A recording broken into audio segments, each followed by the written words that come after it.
संसार का सबसे ज्यादा लाभ भगवान के प्रेमी जनों से होता है। संतों में कोई कमी नहीं रखते भगवान, अपनी संपूर्ण सामर्थ्य विराजमान कर देते हैं। संतों में विशेषता आती है, वो श्री भगवान से आती है। संतों की खुद विशेषता नहीं होती, वो श्री भगवान की होती है। इसलिए संत जनों से जगत का बड़ा मंगल होता आया है। भगवान की कृपा से ही संतों का यश होता है और संतों के यश से जगत का मंगल होता है। परंतु वो संत नहीं होते जिनके हृदय में भाव होता है कि मेरे द्वारा जगत मंगल होता है, मेरा नाम हो रहा है, मैं ऐसा करता हूं, मैं ऐसा कर सकता हूं। वो अज्ञानी है, संत नहीं है। जिसमें होता है सब प्रभु की कृपा। ये अंदर की बात है। ये बड़े आदरणीय महापुरुष होते हैं जिनके हृदय में कहीं किंचन मात्र अहम नहीं होता। वो बड़ी से बड़ी महिमा को भी अपने प्रभु की देखते हैं, कहीं अपना अस्तित्व नहीं। यही महात्मा की पहचान है, यही महात्मा की महिमा है। उसकी यही विशेषता है, बड़ा विलक्षण है। आप खुद अनुभव कीजिएगा, जब आपको सच्चे महात्मा का संग मिलेगा तो उनकी बात हथौड़े की तरह चोट करेगी आपके हृदय में और आपका परिवर्तन कर देगी, पक्का पक्का। वाणी का असर उसी का होता है जो सत्य परमात्मा में चित्त जोड़े होता है। आप लोग प्रत्यक्ष अनुभव करना, महात्मा के वचनों का प्रभाव आपका परिवर्तन करके ही रहेगा। लाखों की तादाद में सुधरते हुए देखा गया उस सत्संग से जो स्वयं संत है, जो स्वयं अपना चित्त भगवान में रखे हुए है। देखो, एक चर्चा होती है, उद्देश्य उसका, कहने को हम कुछ भी कह सकते हैं। आंतरिक उद्देश्य को सर्वज्ञ भगवान पहचानते हैं। अगर आंतरिक उद्देश्य है भगवान की चर्चा और सबका मंगल, केवल यही उद्देश्य है, निश्चित परिवर्तन होगा। वो आंतरिक उद्देश्य है अर्थ प्राप्ति, भोग प्राप्ति, मान प्राप्ति, भगवत प्राप्ति की कहीं कोई आंतरिक बात, उसका प्रभाव नहीं पड़ेगा। थोड़ी देर मनोरंजन भले हो, प्रभाव नहीं पड़ सकता। भगवान में जिन्होंने चित्त जोड़ दिया, ऐसे संतों की अपार महिमा, अनंत असीम प्रभाव। मेरी वाणी में सामर्थ्य क्या मैं कह सकूं। आज तक संसार में जितनी अच्छाई है, भलाई है, उसमें किसी न किसी महात्मा का उसके जीवन में हाथ है। आज तक किसी का इस संसार से कल्याण हुआ है, उद्धार हुआ है, किसी न किसी महात्मा की शरण में वो गया है। तब ऐसा कोई नहीं है जो महात्मा की शरण में ना हुआ हो और उसका कल्याण हो गया हो, उसमें दैवी संपदा आ गई हो, उसका उद्धार हो गया हो। बड़े भाग्यशाली हैं जिन पर महात्माओं का अपनापन है। महात्माओं से अपनापन, पुण्यात्मा। लेकिन जिनका महात्माओं ने अपनापन स्वीकार कर लिया, ये अपने हैं, ऐसा जिनके चिंतन में आने लगा, बड़े भाग्यशाली है। भगवान जब विशेष कृपा करते हैं तब महात्माओं के हृदय में प्रियता पैदा कर देते हैं सामने वाले के प्रति। नहीं तो निरपेक्ष महात्माओं के हृदय में कैसे आ सकता है कि ये अपना है। अपना और पराया तो मायाकृत शब्द है, लेकिन ये अपना भगवत कृपा से आता है। जब द्रवे दीन दयालु राघो तो साधु संगति पाई, और वो साधु संगति ये अपने हैं, ऐसा भाव आ जाना। संसार नाश की तरफ ले जा रहा है, संसार में महात्मा कल्याण की तरफ ले जा रहे हैं। बड़ा अंतर है। संसार प्रतिपल नाश की तरफ ले जा रहा है, महात्मा प्रतिपल कल्याण की तरफ। ये भगवान एक नंबर कृपा करिए हैं। जिनके ऊपर एक नंबर की कृपा है वो कल्याण की तरफ बढ़ रहे हैं। दुनिया मात्र अगर महात्मा का संग मिल जाए तो सबका कल्याण हो जाए। राम सिंधु घन सज्जन धीरा, चंदन तरु हरि संत समीरा। भगवान आनंद समुद्र है, तो उस आनंद समुद्र की वर्षा करने वाले महात्मा जन हैं। हर शास्त्र से, अपनी तपस्या से, भजन से उस आनंद के शब्दों को घसीटा और वर्षा दिया सत्संग के द्वारा। भगवान चंदन का वृक्ष है, तो संत वायु हैं, उस सुगंध को फैलाने वाले हैं। जितना लाभ संतों से होता है उतना और किसी से नहीं होता। मतलब समुद्र भी उतना लाभ सबको नहीं दे सकता जितना वर्षा से होता है, क्योंकि समुद्र के पास जाना पड़ेगा, वर्षा तो फैलकर सब जगह होती है। ऐसे संत चलते फिरते तीर्थ है। भगवान आनंद समुद्र हैं, तो आनंद समुद्र तक पहुंचना बड़ा कठिन, तो उस आनंद समुद्र की हर आनंदमयी बात लेकर संत जन प्रवचन के द्वारा, सत्संग के द्वारा संसार को भिगोते रहते हैं भगवत रस में, भगवत आनंद में। आनंद की बाढ़ अगर कहीं आई है तो सत्संगी के हृदय में ही आई है। भगवान के प्रेमी भक्त अगर कोई बने हैं तो संत कृपा से बने हैं। इसलिए अगर किसी को सत्संग प्राप्त हो गया है तो उसे छोड़ना नहीं, ये दुर्लभ वस्तु है। सुतदारा धन लक्ष्मी पापियों के घर होए, संत समागम हरि कथा तुलसी दुर्लभ दोए। महत्संगस्तु दुर्लभ हो। भगवान का पूजन करना, भगवान का भजन करना, भगवान का चिंतन करना आज तक किसी के जीवन में आया है तो संत संग से आया है। हम तो ये देख पा रहे हैं कि भगवान से भी अधिक कृपा महात्माओं की जोरदार होती है, क्योंकि भगवान सबके हृदय में रहते हुए भी दुर्गति बंद नहीं हो रही, और संत का सानिध्य प्रगट में मिल गया तो दुर्गति वहीं से रुक जाएगी। बिल्कुल सच्ची बात। हमारा सबसे बड़ा लाभ का केंद्र संत महात्मा है। विश्व का आज तक जो लाभ हुआ वो संतों से हुआ है। लीला देखने में, लीला सुनने में हमारे हृदय में तभी प्रीति होगी जब प्रेमी महात्मा गायन करेगा। खास बात है, जो भगवान से प्रीति करते हैं वो जब चर्चा करते हैं तो एक विशेष आनंद होता है। भगवान के प्यारे भक्त साक्षात परम पावन तीर्थ स्वरूप होते हैं। उनके दर्शन स्पर्श मात्र से पाप नष्ट होते हैं। भगवान उनके हृदय में विराजमान रहते हैं। बड़े बड़े तीर्थों का स्नान करना, वहां जाकर संयम नियम पूर्वक जैसी महिमा है वैसा निर्वाह करना, तब कहीं आगे चलकर फल मिलता है। लेकिन सत्संग का तो तत्काल फल मिलता है, तत्काल फल मिलता है, जीव का परिवर्तन होना शुरू हो जाता है। इसलिए मोरे मन प्रभु अस विश्वासा, राम ते अधिक राम कर दासा। भगवान से अधिक भगवान के दास की महिमा है, निश्चित विश्वास कीजिए। भगवान के दास की महिमा ऐसी है कि उसको भगवान चाहे बाद में मिले, लेकिन भगवान के दास का दासत्व जो ले लिया उसको पहले भगवान मिलते हैं। ये खास बात है। दास दासोहम में एक खास बात है।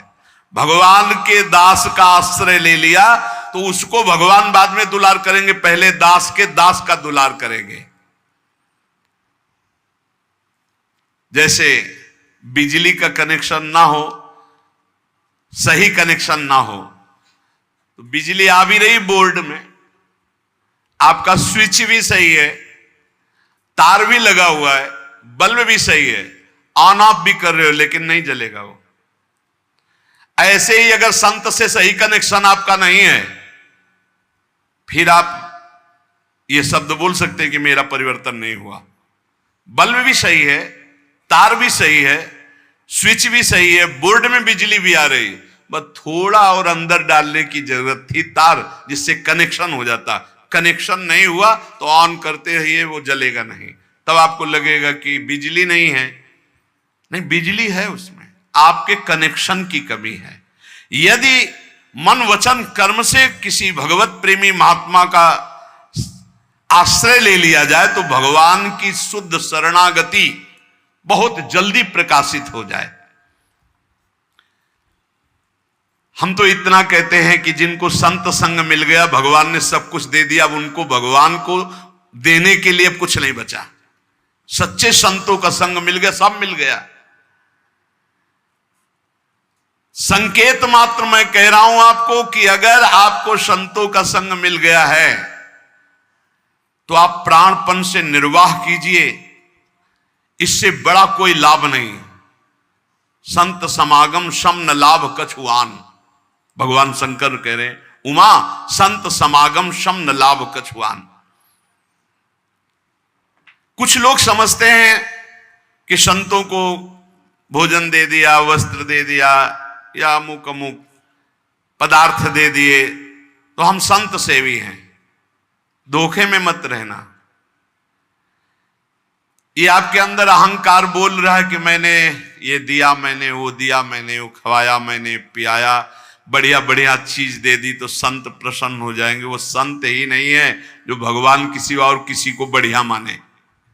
इन चीजों का महत्व तो नहीं रहता। जैसे भगवान कहते पत्रम पुष्पम फलम तो यम ये में भक्ता प्रेक्षति, कोई पत्र पुष्प जल कुछ फल दे दे, मैं बड़े भाव से खा लेता हूं, तो भूखे थोड़ी है, भाव की बात कह रहे हैं। संत पेटू नहीं होते, जैसा संत चट्टू नहीं होते, संत भोगी नहीं होते, संत विषयी नहीं होते।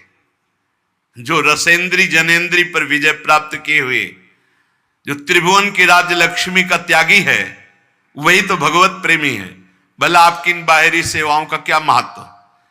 वास्तव में यदि कनेक्शन आपको करना है, वही बात कह रहे कि आपने ये सब बाहरी बातें की लेकिन उनकी आज्ञा का पालन नहीं कर रहे, तो आपका कनेक्शन सही नहीं, ऑन बल्ब नहीं जलेगा, आपके अंदर भगवत प्रकाश देवी संपदा नहीं आएगी। और आप कहेंगे मैं बहुत सेवा करता हूं, मैं रुपया देता हूं, मैं भोग सामग्री देता हूं, वस्त्र देता हूं, पर मनमानी आचरण करने वाले का कनेक्शन नहीं माना जाएगा संत से। वो संत ही नहीं है जो बाहरी बातों पर राजी हो जाए। संत राजी होते आज्ञा सम न सुसाहिब सेवा, उनकी आज्ञा का पालन करना। कई तरह के संत होते हैं, बड़े बड़े पदों में होते हैं, लेकिन हम जिन संतों की बात कर रहे हैं, जिनकी सेवा के लिए भगवान भी लालायित रहते हैं, कभी अवसर मिले और इनकी, जैसे त्रिलोचन जी के यहां अंतर्यामी नौकर बनकर, शिखंडिया नामधारी एकनाथ जी के यहां सेवा में, जो भगवत प्रेमी महात्मा, भगवान भी ललचाते हैं थोड़ी सेवा करने का। स्वयं जगन्नाथ जी जैसे माधवदास बाबा की लंगोटी धो रहे।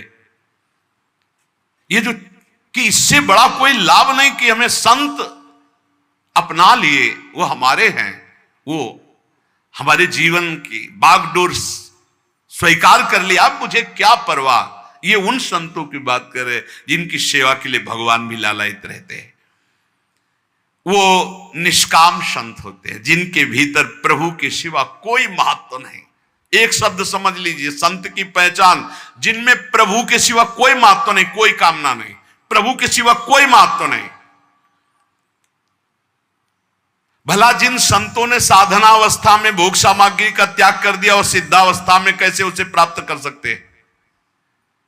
अंदर से उसे कैसे स्वीकार कर सकते हैं? बाहर से भीड़ लगी रहे भोगों की तो क्या उनमें फर्क पड़ता है? पूरा संसार तो है, क्या फर्क पड़ता है?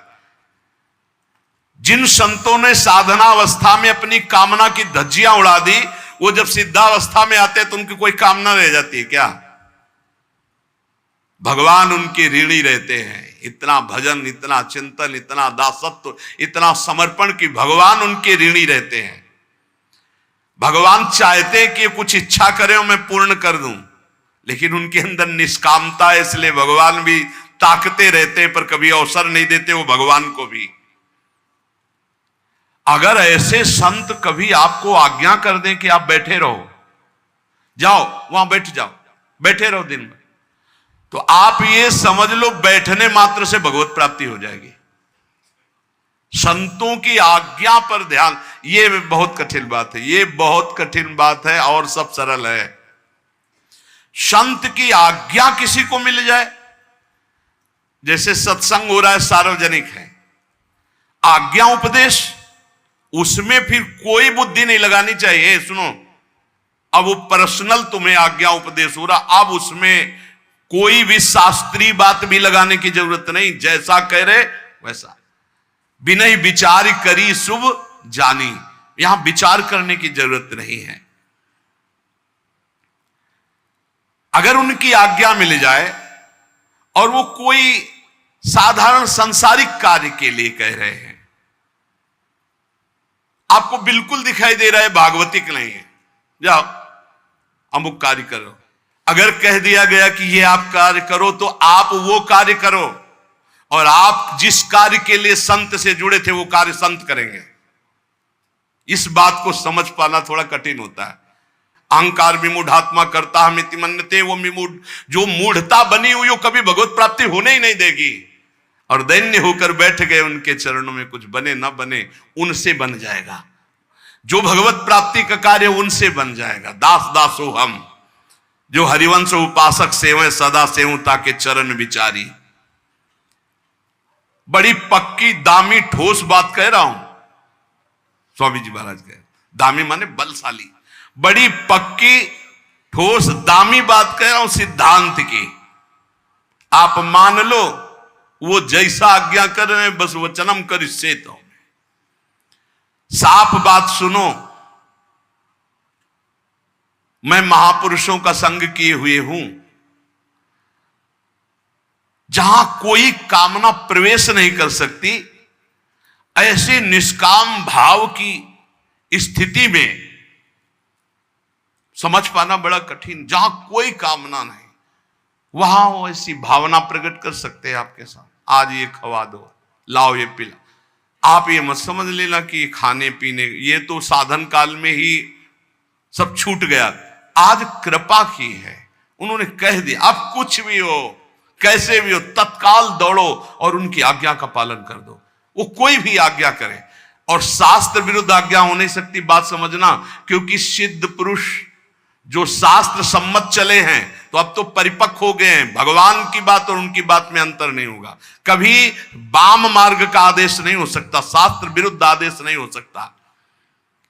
या इमं परमं गुह्यं मद भक्तेष्व विधास्यति भक्तिम मयि पराम कृत्वा मामे वैश्यत्य संशयम। जो मुझ में पराभक्ति करके मेरे इस गोपनीय विषय को जान जाते हैं, वो मुझे प्राप्त हो जाते हैं, इसमें कोई संदेह नहीं।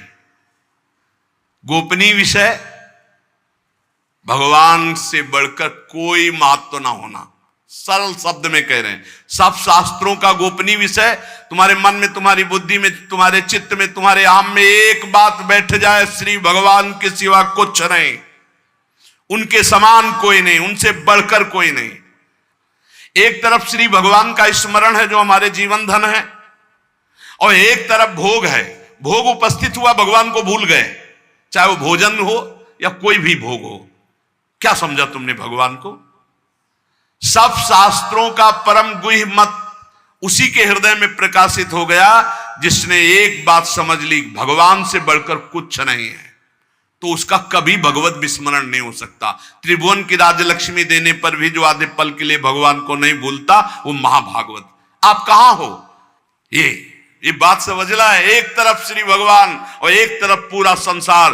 कौन है ऐसा जो तुम्हें भगवान का विस्मरण करा दे? तो अभी सब हैं ऐसे। एक दोस्त मिल गया, बात करने लगे, भगवान को भूल गए। भगवान उस दोस्त से भी हल्के हो गए। महापातक युक्तावा चोपपातकई परम पदम प्रयांतेव महाभिरवलोकिताहा। चाहे जितना बड़ा पापी नीच पुरुष हो, पातक महापातक से युक्त हो, और भगवान का भजन करने वाला, भगवान का महत्व रखने वाला महात्मा मिल जाए उसको, वो देख ले, संभाषण कर ले, तो वो निष्पाप हो जाएगा। उसके हृदय में भक्ति जागृत होने लगेगी। महापातक युक्तावा चोपपातकई परम पदम प्रयांतेव महाभिर अवलोकिताहा। देख लिया एक करुणा दृष्टि से, वो निष्पाप होकर परम पद का अधिकारी बन जाएगा। कलेवरम व तद्भस्मो तद्धूमम वापि सत्तमम यदि पश्यति पुण्यात्मा सा प्रयाति पराम गतिम। जो भगवत प्राप्त महात्मा है, किसी मृत का शरीर जलाया जा रहा हो और वो चिता की तरफ देख ले और वो नरक जाने वाला है, वो परम पद पहुंच जाएगा। यदि वो जाकर के चिता की भस्म को छू ले, वो परम गति को प्राप्त हो जाए। भगवत प्राप्त महात्मा का बहुत बड़ा प्रभाव है। परंतु जो महापुरुष कुछ भी नहीं चाहते, कोई तरह की कामना नहीं करते, उनके संपर्क में पहुंचना बहुत कठिन है। उनका संग प्राप्त होना बहुत कठिन। महत् संगस्तु दुर्लभो। और अगर वो मिल भी जाए तो अगम्य निर्वाह करना बड़ा कठिन है। यदि उनकी करुणा दृष्टि पड़ जाए तो परम पद अपनी गोद में रखा है, हाथ में रखा है। कल्याण हो गया जिनको संत मिल गए। अगर इस जन्म में कल्याण ना होना होता तो संत समागम मिलता ही नहीं। भगवत प्राप्ति के लिए ढूंढना नहीं पड़ता उनको, जो संत समागम में होते हैं। सहजता में भगवान की प्राप्ति हो जाती है। ऐसे महापुरुषों का मिलन सिर्फ भगवान की कृपा से होता है। ऐसे महापुरुष यदि तुमसे बात करने लगे, तुम्हें कोई साधन बताने लगे, कोई आज्ञा दे दे, कोई व्याख्यान दे दे या सत्संग दे दे, तो आप उनका ऋण मानना, ऋण, कि आज से मैं आपका ऋणी हूं। आपने मुझे आज्ञा करी भगवान के मार्ग में चलने की, आपने मुझे भगवत महिमा सुनाई, आज से मैं आपका ऋणी हूं, आपकी आज्ञा पर रहूंगा। बड़ी सूक्ष्म बात कह रहे हैं। ऐसे महापुरुष को यदि बताया जाए कि अमुक आदमी बीमार है और उसकी बीमारी का चिंतन कर ले तो ठीक होना शुरू हो जाएगा, वो महापुरुष बीमार होना शुरू हो जाएगा। वो स्वीकार चिंतन मात्र से उसके प्रारब्ध का नाश और अपने शरीर में, ये नहीं कि वही रोग, अन्य प्रारब्ध का रूप, अन्य रोग रूप रख करके उसका प्रारब्ध क्षीण होगा और वो कष्ट भोगने लगेगा। और अगर कहीं जिसका चिंतन किया वो समर्पित है तो पूरा ठीक हो जाएगा और वो प्रारब्ध को विविध रूपों में अपने ऊपर भोग लेंगे। ना शारीरिक कष्ट होने देते हैं, ना मानसिक कष्ट होने देते हैं, और सहज में भगवत प्राप्ति करा देते हैं। ऐसे कृपाल होते हैं भगवत प्राप्त महापुरुष। जो भगवान में भी बात नहीं पाई गई, वो भगवत प्रेमी महात्माओं में पाई गई।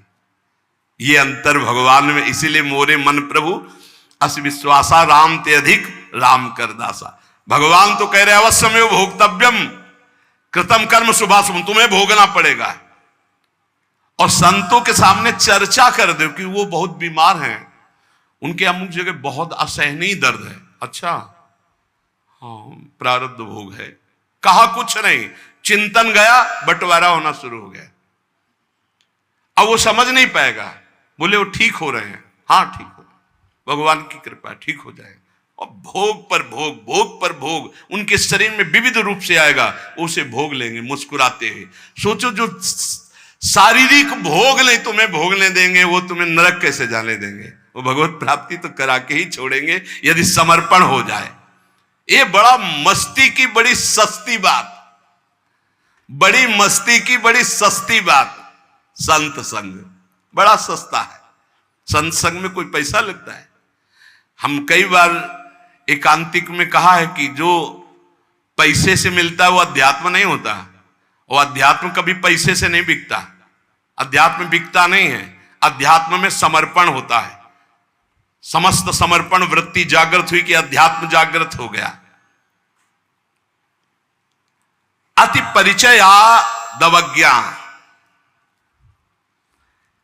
इस शब्द को समझ लो। जब संत अति दुलार करने लगते हैं तो उनके आसपास रहने वाले उनकी अवज्ञा करने लगते हैं, अवहेलना करने लगते हैं। अति परिचया दवज्ञा, इसीलिए अगम्यों, इस बात से डरो। कहीं हमारा किसी संत महापुरुष से अत्यंत प्रेम हो गया तो अब सावधानी रखनी है। अति परिचय दवज्ञा, उनकी बात को हल्के में मत लो, हंसी में भी बोल रहे तो बहुत गंभीर बात बोल रहे, उसको करके देख लेना, बड़ा लाभ मिल जाएगा। वो विनोद में भी बोल रहे तो बहुत बड़ी बात बोल रहे हैं, उसको अवहेलना मत करना। अनंत जन्मों के संस्कारों को विध्वंस कर रहे हैं तो उनसे खिलवाड़ मत समझ लेना। ज्यादा परिचय जब संतों से हो जाता है तो लाभ नहीं ले पाते अज्ञानी लोग, अवहेलना कर देते हैं। जैसे गंगा किनारे रहने वाले गंगा जी में शौच क्रिया भी, कुल्ला भी, कपड़े भी धो रहे, और बाहर से जो दूर से साष्टांग दंडवत और बहुत बस गोते लगाए बाहर निकल के, वो आज गंगा स्नान, ऐसे दूर से आके ज्यादा लाभ संत से ले जाते हैं। जो नजदीक रहते वो ऐसे ही अवज्ञा कर देते हैं। हाँ, बहुत सावधान, ये अवसर ना पीछे तुम्हें मिला है और ना आगे मिलेगा, मध्य में मिला, लाभ उठा लो तो उठा लो, नहीं तो जिस दिन बाजार उठ गई उस दिन फिर समझ में आएगा कितनी बड़ी कीमती चीज हमने खो दी। संत संग मिला मतलब भगवत कृपा, भगवान के पास कुछ देने के लिए नहीं बचा। संत समागम सम न लाभ कछुआन, हम अवज्ञा कर देते हैं उनकी। अगर कोई भगवत मार्ग का पथिक आज्ञा करता है और उसको हम स्वीकार कर लेते हैं तो अहोभाग्य समझना चाहिए, हमारा बड़ा भाग्य है। इन्होंने हमें आज्ञा की अपनी तरफ से आज्ञा, इस पर कभी नहीं टालना चाहिए।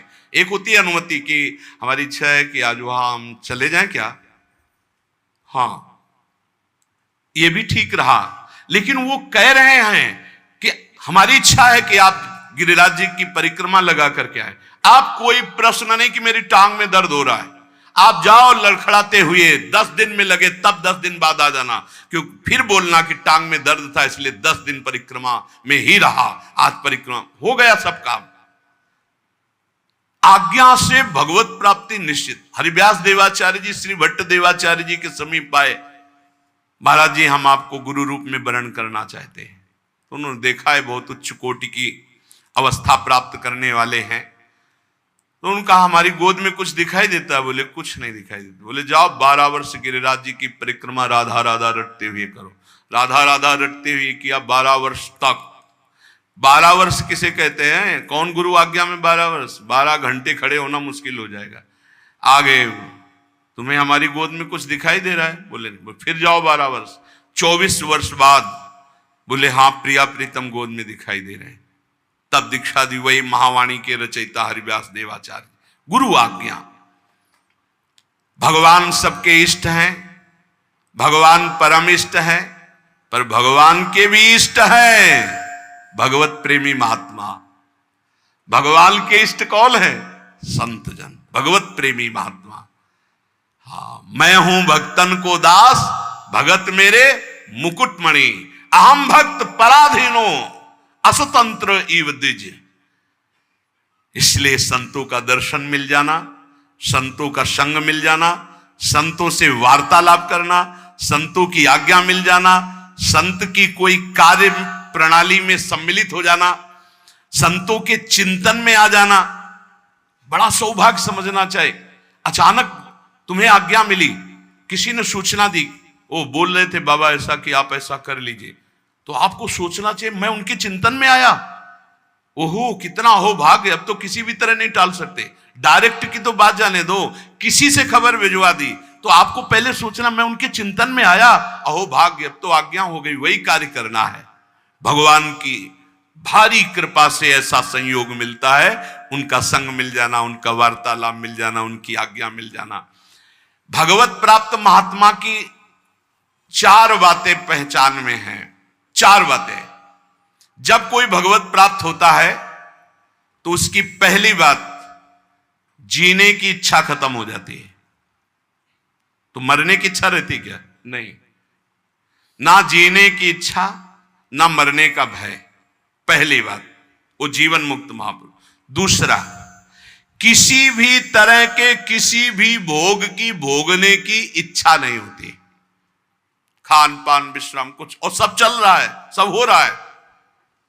आगे इसी में आएगा क्यों खाते हुए भी नहीं खाते, भोगते हुए भी नहीं भोगते, देखते हुए भी नहीं देखते, सूंघते हुए। अब तुम्हें क्या पता, तुम तो उसी कर्तव्य भाव में लगे, तो लगा कि वैसे ही नहीं, वो बिल्कुल ये सब, ये सुधा निधि में लिखा हुआ है, विषयान ग्रहणन तो मुंचंत हुआ। किसी भी तरह की कोई कामना नहीं, लोक परलोक भोग, किसी भी तरह की कोई कामना नहीं। तीसरा, किसी भी तरह के मान सम्मान, ऊंचे पद प्रतिष्ठा, इसका कोई महत्व नहीं। चौथा, विश्व के किसी भी व्यक्ति वस्तु स्थिति परिस्थिति में राग नहीं। ये चार बातें होती सिद्ध महापुरुष में, न जीने की इच्छा, न मरने का भय, न किसी भी त्रिभुवन के भोग की कामना, न किसी पद प्रतिष्ठा का लालच, न किसी व्यक्ति वस्तु स्थान परिस्थिति से राग।